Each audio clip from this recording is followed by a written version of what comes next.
મારા પર એક મારા મિત્ર એનો ફોન આવ્યો અમેરિકાથી, અને પછી એણે મને કીધું કે સ્વામી આજે તમને ગુડ ન્યૂઝ આપવાના. મેં કીધું બોલો ને, શું સારું આપો.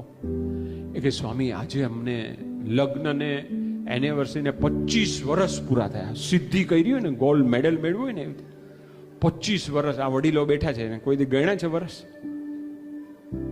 હવે એ યુવાને મને કીધું કે અમારા લગ્નને નિર્વિઘ્ન એક જ પાત્ર સાથે 25 વર્ષ પૂરા થયા, એ સિદ્ધિ કહેવાય આ જમાનામાં.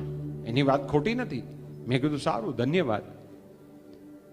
પછી મેં એને કહ્યું કે આ 25 વર્ષ પૂરા થયા એનું મને એક વાક્યમાં સાર કે ને. હવે એ પાછો સત્સંગી, કથા વાર્તા સાંભળે અમારા જેવા સંતોની, મંદિરમાં રવિ સભા ભરે, પરાસભા ભરે, અને પાછા પોતે કથા સેવક, કથા કરે.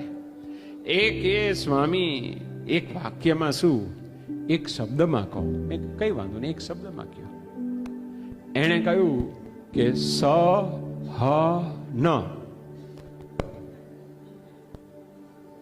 સહન. પછી મેં કીધું કે મેં બીજો પૂછ્યું કે ભાઈ સહન એટલે તું જ કર? તું કે ના ના, ક્યારેક મારવું છે, ટોન હાઈ હોય તો એ નમી દે, ક્યારેક એનો ટોન હાઈ હોય તો મારે નમી જવાનું. એ કે ખબર પડી ગઈ છે અમને બેઉને, એટલે અમે છે આવી રીતે સમજીને રહીએ છીએ. ક્યારેક હું નમી દઉં, ક્યારેક સામેવાળા નમી દે, તો છૂટકો નથી.